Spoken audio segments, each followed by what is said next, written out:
Le monde est incroyable et on peut penser que, bon déjà ce qu'il faut savoir c'est quand il y a une explosion atomique, qu'il soit atomique ou thermonucléaire, hein, donc fission ou fusion, il y a un flash lumineux dans tout l'univers.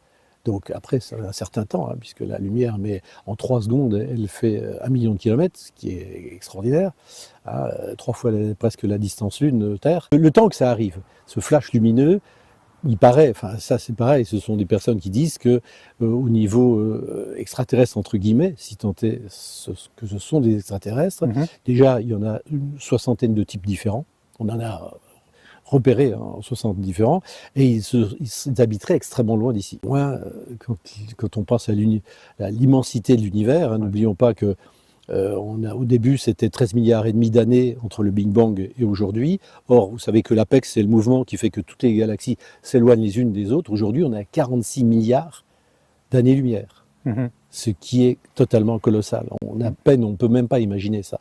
De même qu'on ne peut pas imaginer que dans l'univers, il n'y ait pas de haut et de bas. La notion d'infini aussi, hein.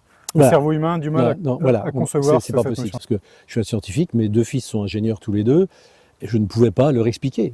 Qui a fabriqué ça? Pourquoi les atomes, la matière, tout, ça paraît tellement fou. Le monde est incroyable. Et le fait de se dire qu'il y a une chose, une force, quelque chose qui a créé tout ça, et quand on voit comme tout est bien fait, quand on voit que le cerveau irrigué de la girafe, il y a un système exprès pour que les chevaux dorment debout, ils ont un os spécial qui vient s'enclencher dans l'autre, qui les empêche de fléchir et ils peuvent dormir debout. C'est extraordinaire tout ça. Donc, on n'a pas été fait n'importe comment, voilà.